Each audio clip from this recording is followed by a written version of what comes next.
Hey, what is going on, everybody? It's Mr.KB. It is November 4th, 2015, and I swore I was done talking about them, but I'm not. Today, it was announced that the San Francisco 49ers, through Coach Tom Sula, that they will bench Colin Kaepernick for this Sunday's matchup at Levi Stadium with the Atlanta Falcons and start backup quarterback Blaine Gabbert. Now, I am not delusional. You guys well know, and it's probably well documented, that I am very, to say it lightly, I'm very critical of Colin Kaepernick and his abilities to lead the 49ers into anything other than the ground. I believe that covers that. Now, do I think Blaine Gabbert is going to take this team to the next era of excellence of the 80s and early 90s that we saw? No, I really don't. But what I'm seeing here is a lot of people are, well, Blaine Gabbert was garbage in Jacksonville. He didn't produce nothing and blah, blah, blah, blah, blah, blah, blah. But one has to remember, and this is something that I think nobody really takes into account when you have somebody that you really like. And you start making excuses for these people. You know, this year, Kaepernick has not been good for a long stretch. He was really good in the Giants game.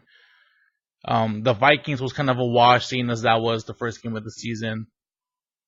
And he was really good against the Atlanta Falcons, even though, not the Falcons, sorry, against the Ravens, even though that's kind of a trash team defensively. And they're struggling, just as the Niners are. But everybody goes, well, yeah, but he doesn't have an O-line and blah, blah, blah, blah. Neither did Gabbert and Jacksonville. Not only did Gabbert not have an O-line, he didn't really have a number one option. He didn't really have a running back. He really didn't have anything that Kaepernick has had in 2.5 seasons. And in my opinion, Kaepernick has not produced anything worth of value, at least not to the tune of $17 million or $100 million contract that he's currently getting paid, to quarterback the San Francisco 49ers. Now, if he was getting paid the league minimum as a rookie, or maybe even $3 to $5 million a year, I would say, yeah, you're getting somewhat value there, because he can be pretty good. He could even be great in some context, but he can be really bad. But at 17 mil, or at least that's what he's going to make next year. I think he's averaging he's going to average about 17 mil a season. At 17 mil, or a 6-year, $110 million contract, whatever the final number of that contract was, that is elite quarterback level. Is he the most overpaid at that position? No, I believe Jay Cutler has that title pretty much wrapped up. I believe Jay Cutler is the most overpaid, overrated quarterback currently that has a $100 million contract, as he doesn't have any of the athletic ability and prowess of Kaepernick, and he's just not really exciting to watch ever, really. And just his attitude on the field, you can tell he's just, I don't know who the hell would pay that man $100 million. Kaepernick is way above him. Even if they go 1-2, Kaepernick is, way above him as far as having more respect for me. But he's not the quarterback of the 49ers' future. Can he technically be the quarterback of the 49ers today? While we look for the quarterback of the future, he can be, but not at the elite price tag. Now, can Blaine Gabbert be the quarterback of the future? I don't think so. I haven't seen enough of him with talent around him to actually know whether or not that is the case, because once again, in Jacksonville, he had no talent around him whatsoever. That team has been trash for a very long time. But I'm not looking for Gabbert to be the next great thing that comes in the Niners jersey. I'm not expecting him to be Joe Montana. I'm not expecting him to be Steve Young. And to a smaller degree, maybe even Jeff Garcia. I'm not looking for him to be that type of quarterback. What I'm looking for is a solid improvement over what we currently have. Now, athletic-wise, I don't think he'll be able to match Kaepernick. Just Kaepernick is a specimen. He's fast. He has a strong arm. I mean, I guess that's where, for me, it ends. Now, what I want out of Gabbert is I want somebody whose situation and field awareness is a lot better, because that's where the game is won. I've said this before, or at least I've hinted at it, that athleticism only takes you so far in any sport. The ones who excel are the ones who are smart and can work with what they have. Now, again, you could say, oh, but he didn't do nothing in Jacksonville. Understood. But he worked with what he had. He had nothing, so he got nothing. And for those trying to use that same excuse, well, this year Kaepernick doesn't have an O-line. True. But he did last year, and he had a top 5 defense last year, and he had one the year before that. And honestly, his best half season was after nobody had any time to really prep for him. While he was new, nobody knew who he really was, and every team was focusing on Alex Smith being the starter. And they had to face Kaepernick. But ever since then, since he became the starter, he hasn't produced anything worth of value. Ever. Really. And he doesn't have good situational awareness. Last week against the Rams was a perfect example of this. He has Torrey Smith wide open on the far left side of the field. They call a sprint play or a run. They call it some sort of run play. The Rams saw it. The Rams straight saw this, that it was going to be a run play. They left Torrey Smith uncovered. 9 in the box, cover 2.